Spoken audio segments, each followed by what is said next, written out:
Halo guys, kembali lagi dengan channel Uphill, di mana kali ini kita akan membawakan alur cerita untuk film yang berjudul 47 Ronin Part 2-nya guys. Tanpa basa-basi lagi, ayo kita mulai. Jangan lupa subrek!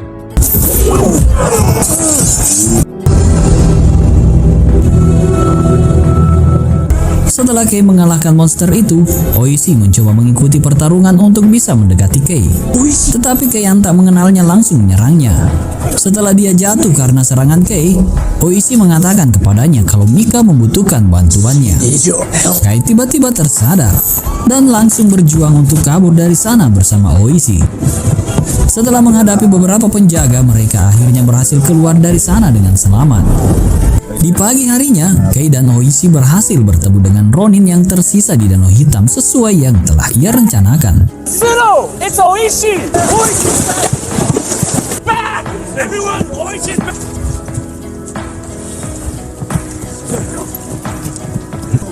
Father, well done. Justice is done.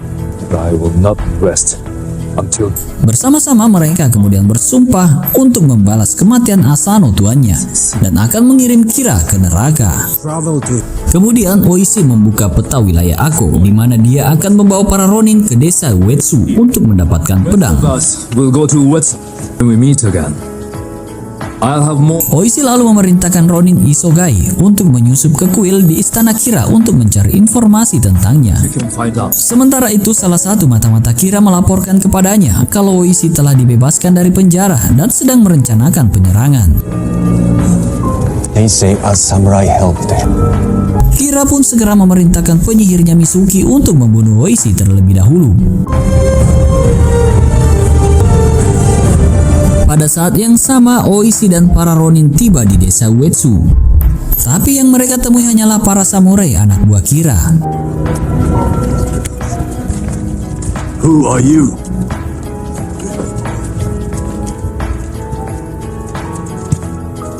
This is Lord Kira's village. These are not farmers' hands. Setelah punya kesempatan, Kei langsung menyerang dan membunuh mereka dalam waktu singkat.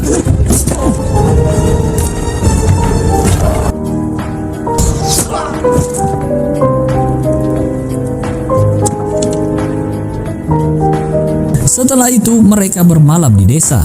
Saat beristirahat di salah satu rumah kosong, Oishi memberitahunya kalau mereka masih kekurangan senjata. Kei pun menyarankan agar Oishi pergi ke tengah hutan tengu. Di sana mereka bisa mendapatkan pedang yang bagus. Kemudian Kei mengaku kepada Oishi kalau dirinya telah dibesarkan oleh siluman di tengah hutan tengu. Siluman itu mengajarinya cara bertarung serta gerakan sihir. Akan tetapi, Kei berjanji hanya akan menggunakan sihirnya hanya ketika situasinya mendesak. Setelah mengetahui akan tempat itu, Oishi pun segera membawa seluruh krunya untuk pergi ke sana.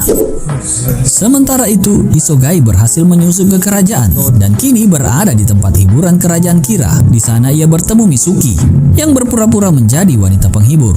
Tapi dia tidak tahu kalau wanita di depannya itu adalah seorang penyihir. Keesokan harinya, Kei, Oishi dan para Ronin tiba di hutan tengu. Mereka dibawa ke kuil kuno tempat Kei dulu tinggal. Kei lalu membawa Oishi ke dalam kuil sementara para Ronin disuruh menunggu di luar. Do as he says. Kei memberitahu Oishi kalau saat dia berada di kuil, dia tidak boleh menghunus pedangnya bahkan saat ada ancaman. Draw your weapon. Kemudian mereka tiba di dalam kuil dan melihat para tengu bersujud di depan sebuah patung besar. Wait. Kei segera pergi ke ruang rahasia, di mana di situ ada sebuah pedang tengu yang tertancap di tanah. Tak lama kemudian, ia didatangi oleh mantan gurunya, yaitu Dewa Tengu yang berwajah seperti reptil. They're good men. Dewa Tengu menyindir Kei dengan menceritakan asal-usulnya terlebih dahulu, di mana orang tua Kei adalah petani yang menikah dengan pria Inggris. Namun para petani tidak menerima kehadirannya dan membuangnya ke dalam hutan. Hingga akhirnya Kei ditemukan oleh Dewa Tengu dan mengajarkannya banyak hal di kuil ini. Kei lalu mengatakan kalau tujuannya datang ke kuil adalah untuk mengambil pedang Dewa Tengu. Dewa Tengu pun membiarkan Kei mengambil pedangnya. Sementara di kuil, Oishi menemukan kalau Yasuno dan para Ronin lainnya memasuki kuil juga. Yasuno dan lainnya mulai menghunus pedangnya, sehingga para Tengu merasa kesal dan menyerangnya. Sword. Draw you. Walaupun Oishi panik melihat situasi di depannya, dia tetap mendengarkan kata-kata Kei untuk tidak menghunus pedangnya.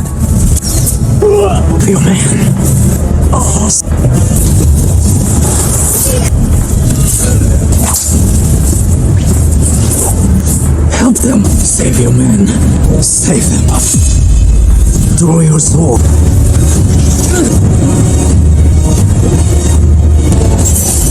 Kai kemudian memperebutkan pedang Dewa Tengu dengan menggunakan jurus bayangan.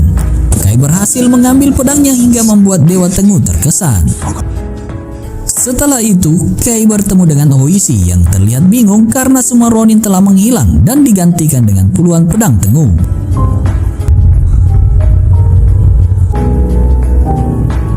Ternyata yang dilihat Oishi hanyalah halusinasi, dan para Ronin masih aman di luar kuil. Setelah itu, Kai, Oishi, dan para Ronin pergi keluar kuil dengan membawa pedang Tengunya. Mereka kemudian pergi keluar hutan.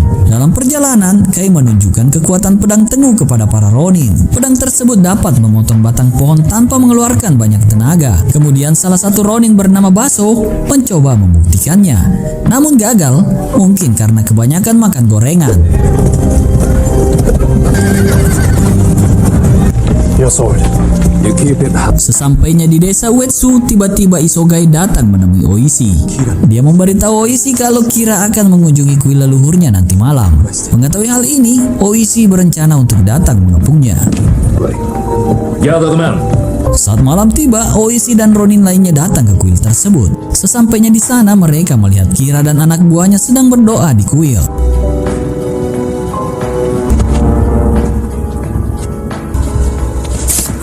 Saat hendak menyerangnya, Isogai tiba-tiba muntah dan Kira berubah menjadi Mitsuki.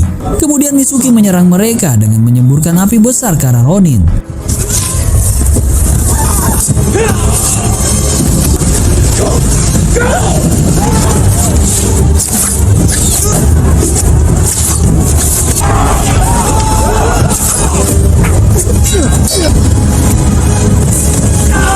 Segera para petarung Kira datang untuk menyerang mereka, termasuk samurainya Lovecraftian. Beruntung kelompok Kai berhasil kabur dari serangan itu. Dan setelah api mereda, Mitsuki menemukan pedang Oishi, di mana sebelumnya setelah Oishi mendapatkan pedang Tengu, pedang miliknya diberikan kepada Hazama, yang mana Hazama telah tewas dalam serangan itu. Mitsuki berpikir kalau Oishi sudah mati terbakar di tempat itu. Setibanya Oishi dan para Ronin di desa Uetsu, Kai merawat luka para Ronin, termasuk Baso yang terluka parah.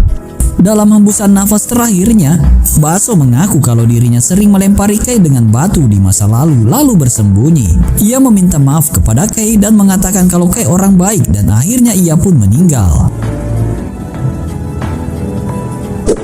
Keesokan harinya, Kai dan Chikara melihat sekelompok penari menuju ke istana Kira. Mereka pun mendatanginya dan memohon agar mereka mau menyembunyikan Kai, Oishi, dan yang lainnya dalam kelompok mereka. Mereka pun bergabung mengenakan pakaian yang sama dan menuju istana Kira, di mana Kira akan melangsungkan pernikahannya dengan Mika. Saat dalam perjalanan, Yasuno menemui Kai untuk meminta maaf atas kata-katanya yang kasar dan berterima kasih kepada Kai karena pernah menyelamatkannya dari siluman banteng. Oishi dan yang lainnya kemudian menandatangani surat dengan cap tangan bertinta darah mereka sebagai tanda memperingati upaya yang mereka lakukan untuk menghormati dan membalaskan dendam tuannya Asano. We'll leave this record of our. We end this now. We are 47. Malam pernikahan Kira dan Mika pun telah tiba. Oishi dan beberapa Ronin berhasil masuk dengan menyamar sebagai rombongan penari. Sementara itu, Ronin lainnya menyusup melalui tembok benteng menuju ke tempat lain sambil membunuh beberapa penjaga istana.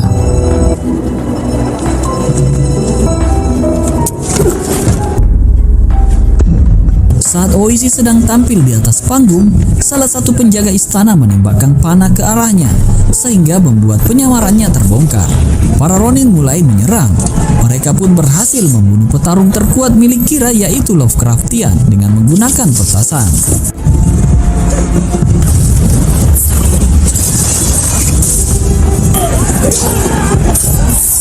Melihat hal tersebut, Kira langsung kabur membawa Mika.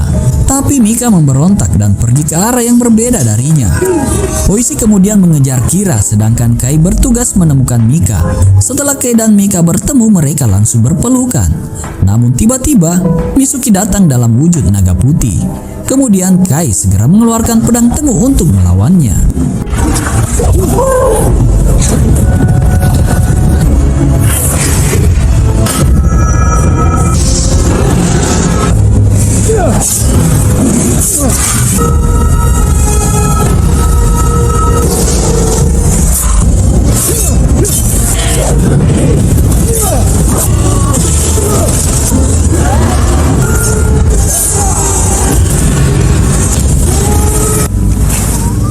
Setelah pertarungan itu, Kai berhasil membunuh Mitsuki. Begitu juga dengan Oishi, ia berhasil memenggal kepala Kira.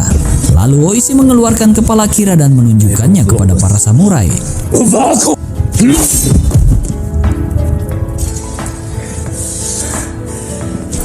Melihat hal tersebut, para samurai itu membungkuk pada Oishi dan menghentikan pertempuran.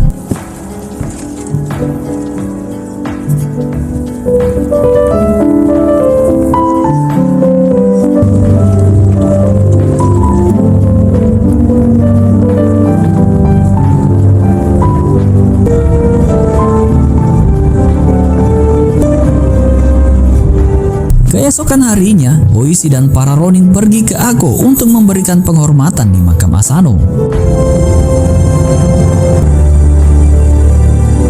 Di hari berikutnya, Oishi didatangi oleh Shogun yang sangat marah dengan apa yang telah dilakukannya. Oishi pun mengakui perbuatannya dan meminta Shogun untuk menghormati usaha Roninnya.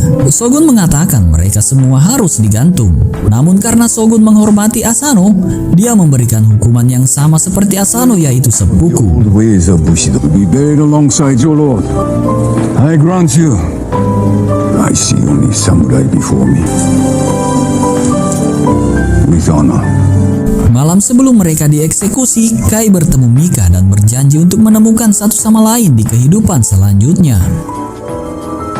Saat eksekusi hendak dimulai, Shogun memerintahkan Chikara untuk keluar dan tetap hidup agar ada penerus keturunan Oishi.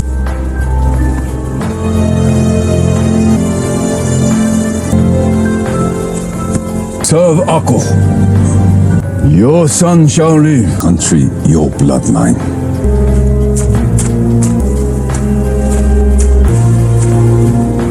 Kini sudah ada 47 Ronin yang siap bunuh diri, termasuk Kai. Namun dalam sejarah, nama Kai tidak tercantum, melainkan nama Chikara. Begitu juga dengan Yasuno yang digantikan oleh Yoshida.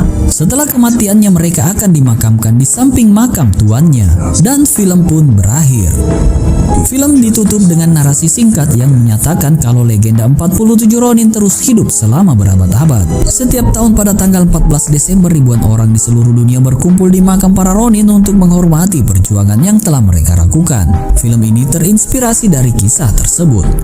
Pesan moral yang bisa dipetik adalah jangan meremehkan orang lain yang memiliki derajat berbeda dengan kita, karena bisa jadi mereka lah yang akan membantu ketika kita dalam kesulitan. Vengeance for Lord.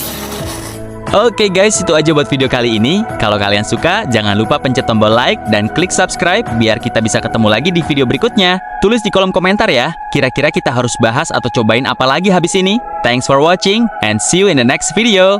Bye!